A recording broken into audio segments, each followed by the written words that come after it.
Thank you very much. The writers of the Indian diaspora have greatly enriched in English literature, not only Indian writing in English, but also they have received international recognition. Today, we are very much fortunate to have great scholars with us for this intellectual deliberation.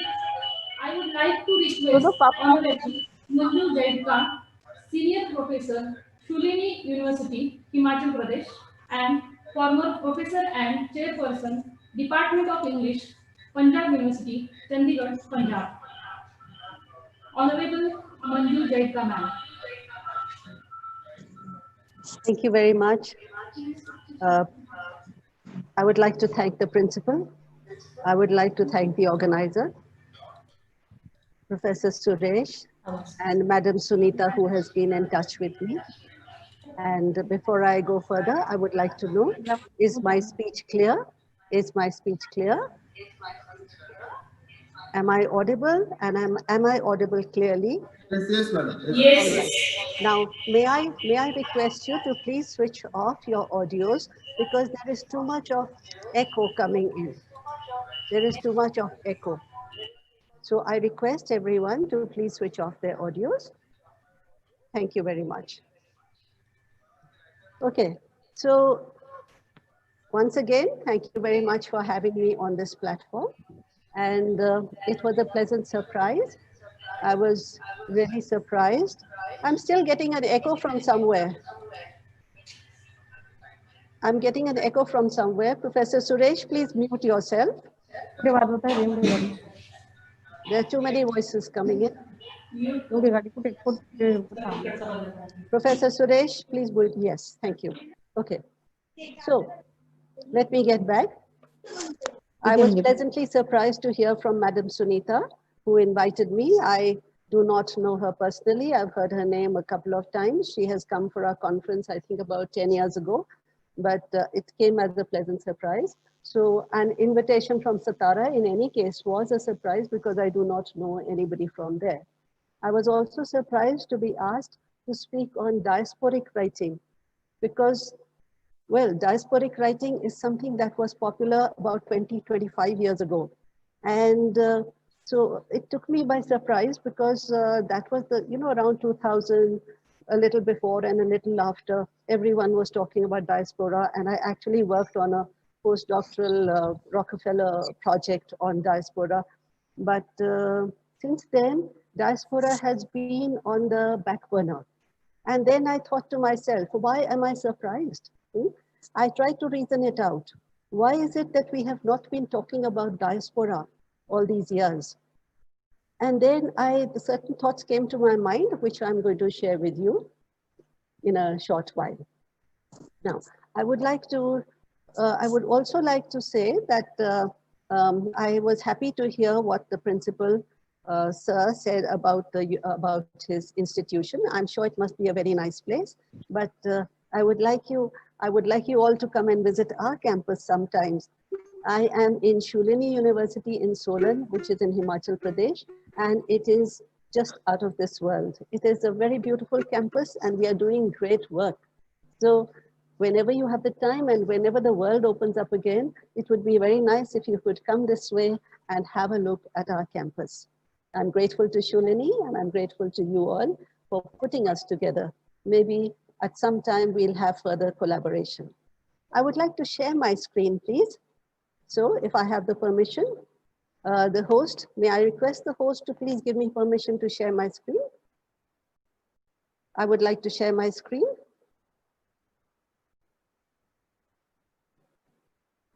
Please allow me to share my screen.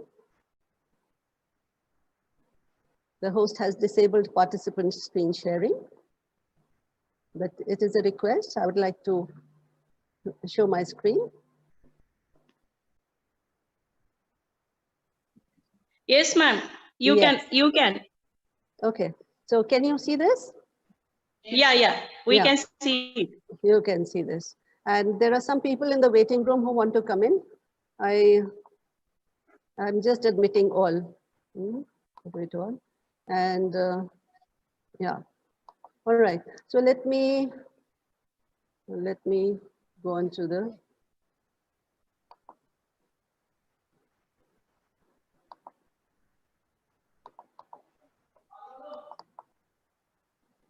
slideshow from the beginning. It's not, yeah.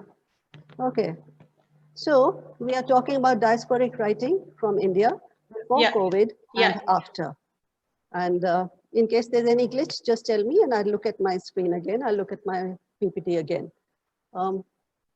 I decided to show a PPT because sometimes, when you're talking, it's easier because then you're appealing through the visual and through the oral faculties. So diasporic writing before COVID and after COVID. And we are focused on diasporic writing from India. Madam Suresh has just told us a little bit about the background. She's talked about some of the writers who are associated with diasporic writing. And I will simply continue from there.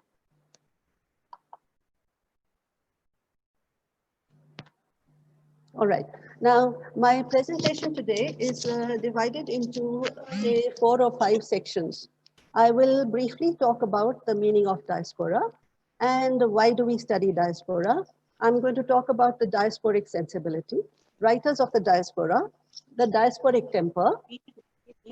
And after talking about this briefly, I'm going to talk about the COVID situation and the changes all around. Let me pause for a minute. Whoever is the co-host, please take care of the waiting room because there are lots of people who keep wanting to come in. And it's a distraction for me, so please take care of the waiting room. Yeah. आप allow कर दीजिए, please. Invite करना लोग. आप allow कर दीजिए because I get distracted. All right. Then the next part of my presentation is going to focus on the COVID situation. The COVID situation and the changes that have been brought about by COVID-19, coronavirus. Next, I will be talking about the writer's response to the COVID situation. The writer's response to the COVID situation. And from there, I'll move on to the relocated Indians' response to the COVID situation. The NRIs or the relocated Indians' response to the COVID situation. And finally, I want to talk about what should they write about? What do they write about? So this is speculative, but why not?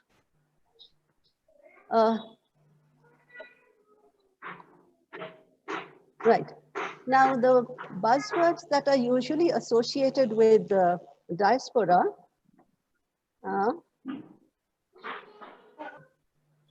the buzzwords usually associated with diaspora are those that I'm going to focus on now. Let me briefly talk about the etymology of diaspora. There are voices coming in, please. The etymology, the history of the word takes us back to scattering like seeds. So diaspora actually evolved from that idea of, spreading like seeds that are scattered all over. So the etymology takes us back to the Greek word, which means scatter like seeds. And just as seeds are scattered all over, similarly, we have population that moves from one place to another, scattering like seeds, and wherever they go, wherever they settle down, they take root and they proliferate. All right. Now, there are some questions that come to our mind. Why are we interested in diaspora? Have we ever given it a thought? Why are we interested in diaspora? Well, perhaps some of us have people abroad, some dear ones, some loved ones abroad. So that could be one reason. But why, as a country, why is it that we are interested in diaspora? The reasons could be many, but I think a major reason would be economic. Of course, I can be wrong. Of course, you're free to disagree with me, but economy, financial reasons are very important because these are people who go abroad, who make a lot of money, and well, they are in a position to bring back money to help the country and well, make things better for people who are still here. So what are the reasons? There can be so many reasons and, all reasons may be partly correct. Then the next reason, why do diasporic writers interest us? Why do diasporic writers interest us? Again, you know, they are like us and they are different from us. Because they are like us, we are interested in them. And because they are different from us, because they have moved away while we are still here. So that also is a reason why we are interested in diasporic writers. But when did we start getting interested in diasporic writing? When did suddenly everyone start talking about diaspora? Actually, you can pinpoint it. You can pinpoint it to the middle of the 1990s. And I would say that, you know, even though much earlier you have people like Dean Mohammed who travels from one place to another. He has a barber's profession and he writes about his travels and so on. So diasporic writing goes back, much back in time. But in the 1990s, suddenly we got interested in it. Why? Because not Salman Khan, Salman Rushdie. Salman Rushdie comes up with a book, The Vintage Anthology of Indian Writing in English. The Vintage Anthology of Indian Writing in English. And this was actually the first anthology of Indian writing in English that came out. And so everyone gave it a lot of importance. But it got a lot of flack. It got a lot of flack. Why? Because 75 or 80% of the writers in this anthology were all those writers who had settled abroad. So they were writers who were not, strictly speaking, not from India, but they had settled abroad. They were diasporic writers. And I remember reviewing this book in the 1990s, and I said to the editor who had sent me this book for review, I said, this should be called an anthology of diasporic Indian writing in English. It is not Indian writing in English. Where are our great masters? They don't figure anywhere here. But whatever it may be, this was in a way a watershed, because everyone started talking about it. Oh no, Rushdie is wrong, and there are so many Indian writers also who are Desi. You know, we can divide them into Desi and Videshi Indian writers. Desi are those who have stayed on home turf. They remain rooted out here. And the Videshi ones are the diasporic ones who have gone abroad and settled down. Why have they gone abroad? Abroad for various reasons.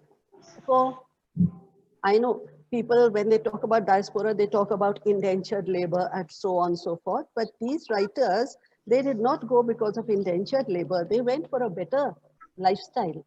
They went for a better lifestyle. They were relocated. And yes, they were, you know, they had to face the consequences. You have to face the music for whatever you do. Anyway, now let me come back to the idea that I'm putting across. You have the rooted writers, you have the so-called uprooted writers, and you also have the translated Indian writing in English. Translated Indian writers in English. That means the writers who wrote in their regional language and they were translated later on into English. We are not discussing them now. We are talking about the so-called uprooted or relocated writers. Okay. So what happened with the vintage anthology was that everybody started focusing on Indian writing in English and also on diasporic writing, because Rushdie at that time had a big clout. You know, he had won the Booker Prize and he was making waves everywhere. And he had also become the enfant terrible. You know, he had that fatwa against him. So he had gained fame as well as notoriety. And when Rushdie says that, oh, these are the best writers in English, then obviously there will be people who will agree with him and people who will question his judgment. So, but it was in the 1990s that everyone started talking about diasporic writing in English, and a lot of projects on diasporic writers suddenly became very popular. And I know because one of my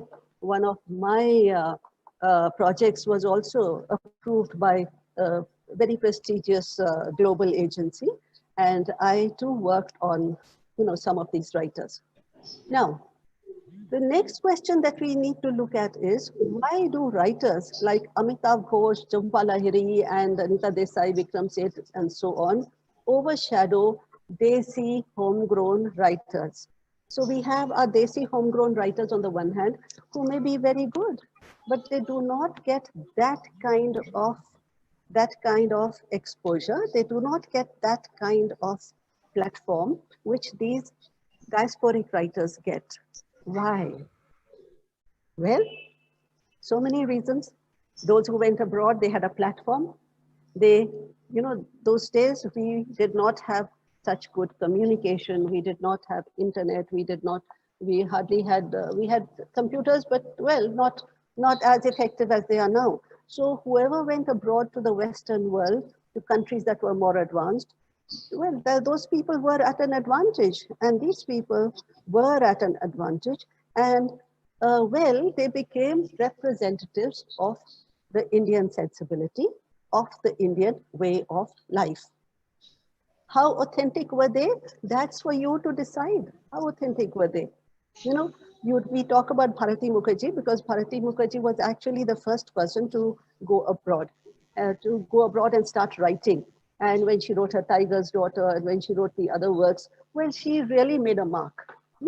But then when Bharati Mukherjee came back and everybody, wined and dined her and gave her so much importance and put her on television and said, Madam, you are the greatest. You have done a lot of good.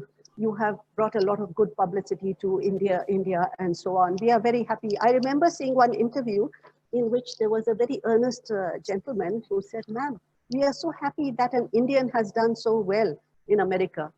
And Bharati Mukherjee raised one eyebrow and said, I am not Indian. I am very American, and America is my country. So it was like a slap on the face of the guy who was interviewing her. But the point that I want to make is that these people who went and lived abroad, adopted another nationality, wrote about India. So they could not do without India. They had to write about India. And whatever they wrote about India became, accepted. Why? Because there was nothing else that they could see, that the readers there could see. So they became representative figures. They became like token figures. And if anybody wanted to know about India, well, just read Bharati Mukherjee, just read the other people who are writing then and writing in those days. And yes, India is a land of snake charmers. It's a land of magic. It's a land where there are elephants and maharajas and so on. So that is the picture that they painted. And well, it happened. It kept on happening. Even if you look at Slumdog Millionaire, why did it become popular? Because it painted a certain picture of India, which the Western world wanted to see. The exotic India, with a lot of drum beating and jungles and tribal dances and so on. So they wanted to see that kind of India, and these writers gave them what they wanted to see. I am being very blunt. I am not mincing my words, but this is exactly what happened. Somebody please take the host controls because there are lots of people who keep wanting to come in. All right, so we move on. We will move on to the next point. I am trying to move my screen and it's right. Now, earlier views on diaspora. What were the earlier views on diaspora? And whenever we talk about earlier, the impressions that we gained from diasporic writing, these are the things that come to our mind, which were also mentioned in the introduction. We are told that relocated writers are haunted. They're haunted by a sense of loss, says Salman Rushdie. Salman Rushdie. And we are also told that whenever they go to another country, they are treated like second-class citizens. They are placed at the margins of the adopted country. And we are told that they are seeking a homeland because they are uprooted, they are alienated, they are trying to forge an identity. And when they go there, what do? They create imaginary Indias. They create imaginary homelands. They create imaginary countries of the mind. Every time it is the mind, the imagination that is invoked. So does that mean that the diasporic sensibility is a state of mind? Is it a state of mind? Well, that's for you to decide.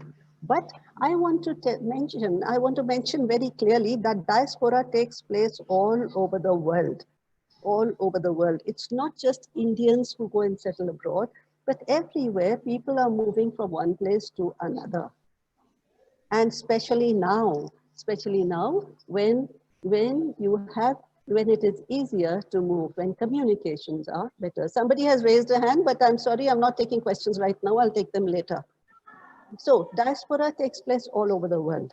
And when diaspora takes place, then people move to another country. There is assimilation, there is acculturation in subsequent generations. So the first generation has a slightly difficult time, but the second generation and the third, they are very well adjusted in the new country, so much so that you know and I know that the second generation does not want to come back.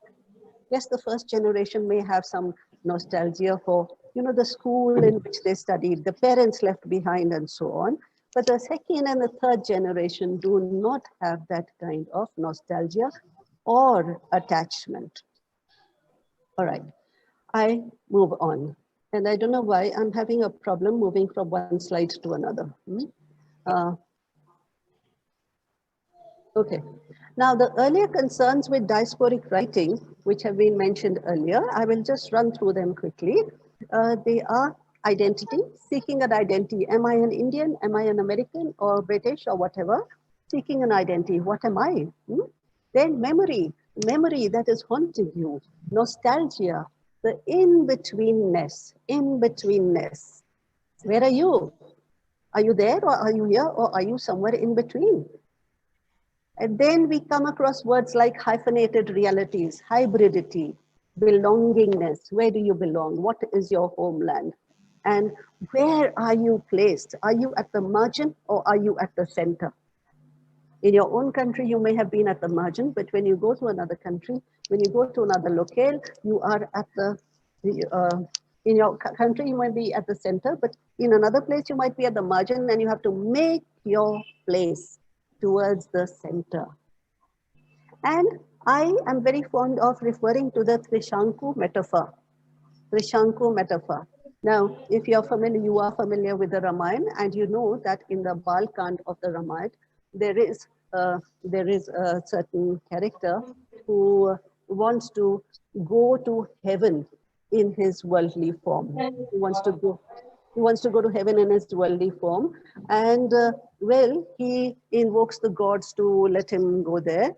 And what happens is that he is allowed to go. There's this sage Vishwamitra who has a big yajna, and he says, I will help you reach heaven in your present form. And he starts rising towards the heavens. But as he's rising, the gods all get together and they don't want a human being to come to heaven. So they stop him. And at the same time, you have the sage Vishwamitra who's pushing him upward. So he gets suspended out there. It is a very, what I call a latka condition. You are in a latka condition, suspended condition, neither here nor there, neither in heaven nor on the earth. And then Vishwamitra gives him a different universe. He gives him his own constellation of stars. And even now, you can see Trishanku somewhere on the western horizon. You can see him suspended somewhere between the sky and the earth. Now, I have often compared the diasporic writer with Trishanku because he is looking back and also looking forward. He is suspended between two worlds. And as they say, Janus faced. That means looking before and after. Okay. And I'm trying to change my screen here. Now, there is an ambiguity. There is an ambiguity in their relationship to the country of their origin, because that's the country they've left behind. They have made a choice, they have left it behind, but then it haunts them in the memory and they keep romanticizing it. They keep hanging on to some memories. And at the same time, they want to let go. So there is this conflict between them. And then Salman Rushdie says that they are also haunted by guilt. He says we wear guilt-tinted spectacles. He says, we are post-lapsarian men and women. We are Hindus who have crossed the black water. We are Muslims who eat pork. We straddle two worlds. So they are forever negotiating between two worlds, negotiating between two worlds like Trishanku. Their world and our world, this world and that world, the country of origin and the country that they have adopted. All right. Now, when we move from one place to another, change is inevitable. We become the frontiers that we cross, says Salman Rushdie. We become the frontiers that we cross. And, you know, Rushdie gives us the example of Alice in Wonderland. He says Alice in Wonderland is also diasporic in the sense that she falls into the hole.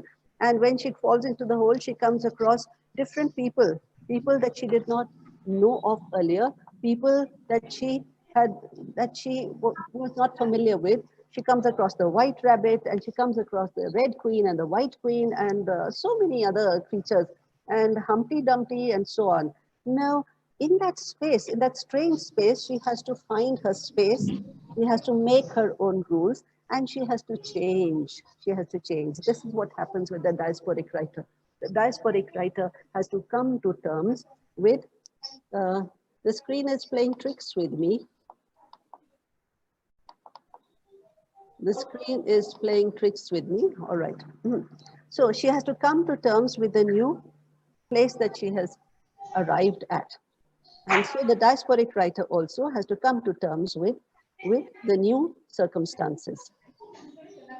Then the memory, what happens to the memory? The memory freezes in time. The memory freezes in time. It freezes the memory of the homeland left behind. So you live in one country, but you remember an older country that you've left behind, but you remember it the way it was at the time when you left it. So their memory is in a time warp. Meanwhile, the country changes, the society changes, but those people who have moved to the Western world, they do not change in their mind. And therefore, in our Bollywood films, we often come across very traditional households in the West who keep hanging on to their Indian rites, rituals, traditions, and so on. And there's so many such films. Now, there are some quotes that you might want to look at, and they are all from Salman Rushdie. He says that the migrant man without frontiers is the archetypal figure of our age. And then he says the migrant, severed from his roots, often transplanted into a new language, always obliged to learn the ways of a new community, is forced to face the great question of change and adaptation. But many migrants retreat from such questions behind the walls of old cultures they have both left behind and brought along. And then Alice the migrant, and he talks about Alice the migrant, and he says Alice the migrant has to alter herself to fit into the new world. She changes the rules of the newfound land. She terrifies the locals by becoming too big. She argues and talks back. She sees through the wonderland bluff. You are nothing but a pack of cards, she says to the queen and the king. She argues, she talks back, and she unmakes it, and she makes her own rules. So this is what Salman Rushdie says. And whenever we talk about diasporic writing, Salman Rushdie is never given a miss. I'm trying to change my screen. I don't know, I've never had this problem before. Okay. And then, so I come to the next part of my talk. And I said I'm going to talk about the diasporic writers and the diasporic sensibility. And then I'll talk about the coronavirus situation. So now we are in this particular phase when we are all face to face with this nameless, with this unseen disease, this disease that we have never encountered before. And how are we coping with it? I don't have to tell you the havoc that it's caused all over the world, the ravages in all countries. But I must tell you, we are talking about how writers cope with COVID, and we tried an experiment. We put out a call for short stories. How do writers cope with the COVID-19? We put out a call for short stories and we gave it the title of COVID's Metamorphosis. The idea is, how does the present situation affect the writer? What kind of stories move you? And we got about 40 or 50 contributions from different writers from all over the world. And they gave us stories which were inspired by coronavirus, by the pandemic that we are going through. And the major themes of COVID's Metamorphosis, the major themes of these stories are anxiety, anxiety about yourself, about your loved ones, anxiety about the people that you can no longer meet or be with. Then introspection. We are living in pandemic times and we really do not know whether we are going to survive or not. So there is introspection, there is reflection, there is sadness, there is grief, there is also loss and sorrow of people who die, because corona can claim anyone and everyone. So there is loss and sorrow. And then finally, there is resignation and acceptance. All these themes emerged in those stories that we got back. And very soon these stories are going to be published. We are at the editing stage now. So these stories are going to be published very soon. But then there is a positive impact also of coronavirus. What is the positive impact? Well, for instance, we are more conscious of the environment. We realize that, we had messed up the earth and we should stop doing that now. We have moved from worldliness to spirituality. There is more family bonding. Even though we may be physically distanced from each other, there is more family bonding now because we are living in times that are uncertain, unpredictable, right? So these are the positive themes that we come across now. So these are positive things that we come across in COVID times. But after COVID, what? You see, we are not I repeat, we are not in a post-COVID situation. We will be in a post-COVID situation only when COVID has subsided. It has not subsided. So when we talk about how writers will respond after COVID, it is only speculation. It is only speculation. And there's a quotation from T.S. Eliot, which is at the end, the bottom of the slide. What might be is an abstraction, remaining a perpetual possibility only in a world of speculation. What might be is an abstraction, remaining a perpetual possibility only in a world of speculation. And so we cannot predict the post-pandemic world. We cannot predict the post-COVID world. We can only speculate about it. But there are certain things that we can be reasonably sure about. What are those things? What are those things? For one thing, the post-COVID world is not going to be about magic or snake charmers or elephants or tigers or maharajas or stereotyping or areas of darkness. These were the themes of the diasporic writers, the early diasporic writers. We know that the Nobel laureate, Naipaul, we know that he would come to India, and this is how he was described by Naseem Ezekiel. He comes like a drain inspector with a handkerchief to his nose, and he tells everyone, this is wrong and that is wrong, and this is an area of darkness. Now, that was one time, and this is another world.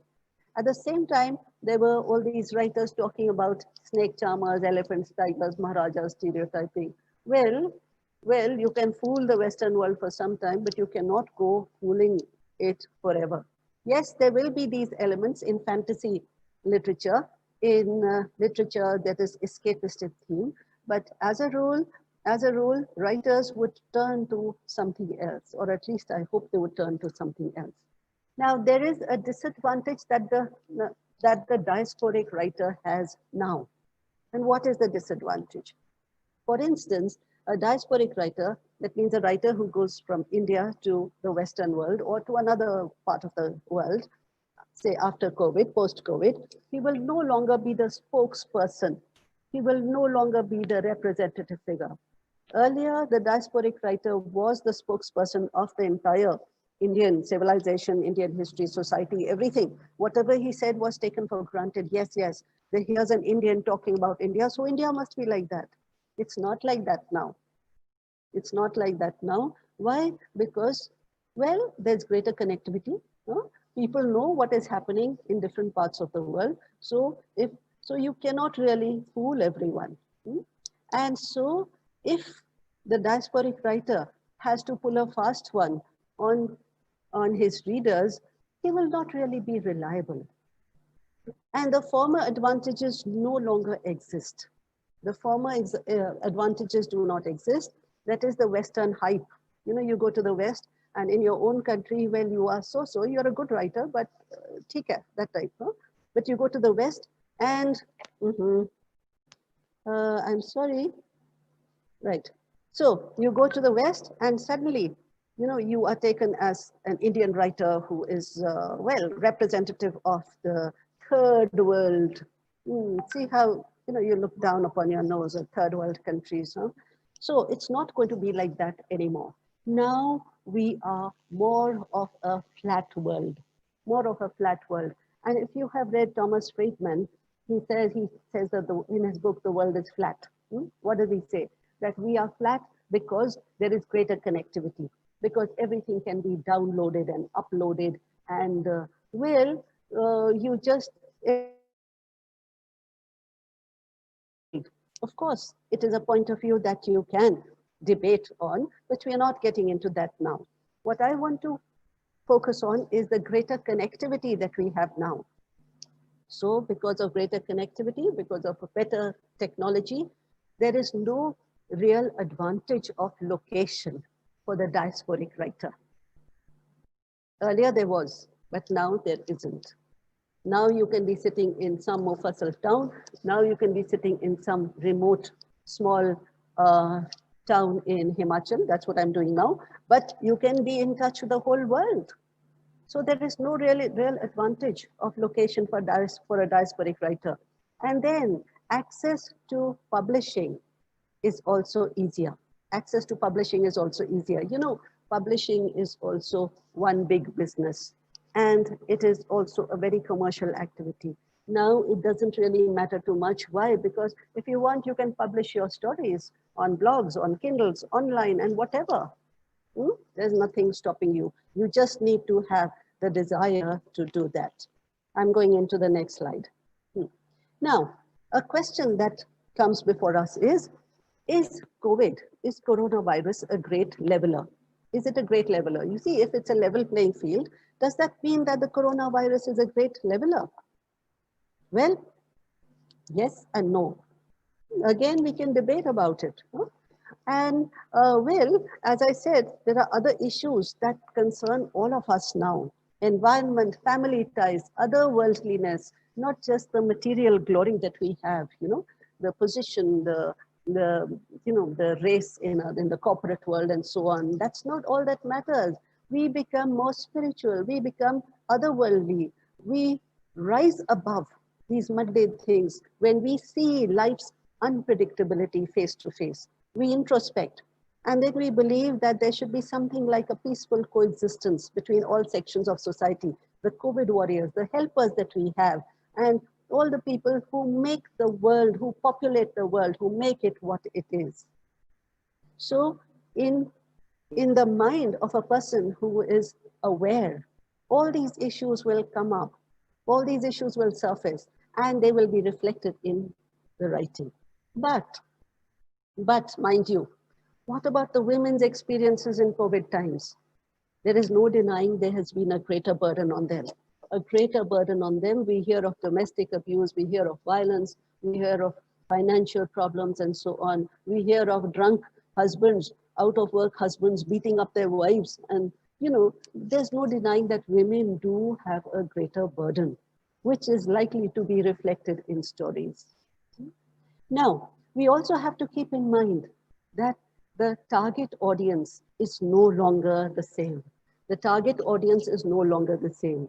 You see, what happened was earlier, these people were writing for a Western audience. And so they would talk about magic. They would talk about Maharajas. They would talk about, drum beating and elephants and so on. But now the target audience has changed. As I said, you cannot go on fooling your audience, your readers all the time. So the subjects have to change. And what would be the desirable subjects? Now, this is an issue that we can discuss. What should be the desirable subject? I would say in the first place, the diasporic writer who moves from India to another country should stop riding on two boats. Just stop riding on two boats. You have made a choice and you jolly well stick to it. Yes, there is nostalgia, but then, as I said, you cannot ride on two boats. You cannot be a Bharati Mukherjee who says, I am American, I have nothing to do with India, but all her books are about India. So make your choices and don't ride on two boats. Second point that is related is stop being opportunistic. These were stories that the Western audience would lap up, and they would find readers and they would find publishers and so on, and they made a lot of money. So that was being opportunistic. So stop doing that and focus on other things too. Don't seek advantages from both worlds. Be a little honest in your dealings, even if you are writing a book about it, even if you're writing a story about it. So this is what I say, that we have to be realistic. We have to realize that, the world does not consist of I alone. I am not the center of the world. The world comprises millions and millions of creatures who are as important as I am. And we must coexist. We must. I'm sorry, there's a lot of disturbance coming. We must love one another or die, as Auden said. So let us not seek advantages from both worlds. Now, and finally, there's one more point I would like to make. And what is that one more point?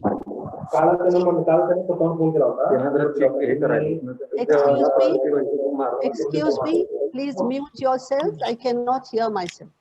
Hello, Garge ma'am.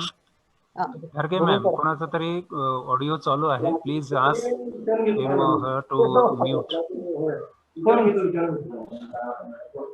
Finally, I want to draw your attention to the question, who are the people? Audio mute kara, please. All participants should mute your audio, please. Don't disturb to others. Audio tikko. Finally, there's one question. Who are the people who write? Who are the people who write? The diasporic writer, who are the people? There's people who go abroad. There are techies who go abroad. There are people like Nirav Modi and Vijay Mallya who go abroad. But you need a certain kind of sensibility to write. The crooks of the world are not going to write. They are not going to tell you that they have cheated their mother country. So who are the people who used to write? Who will write? So diasporic literature needs to talk about people who are crooks, who have cheated their mother country. Diasporic writers should talk about people like Nirav Modi and Vijay Mallya. Diasporic writers should talk about the men who have abandoned their duties, their families in India, gone abroad, had a whale of a time, but then come back to stake their claim on properties that their ancestors left behind.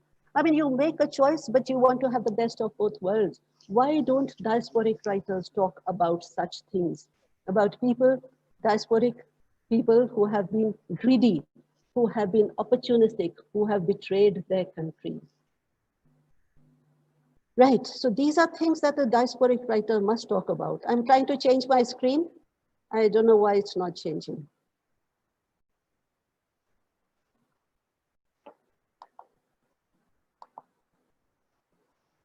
All right, so these are things that the diasporic writer should talk about. And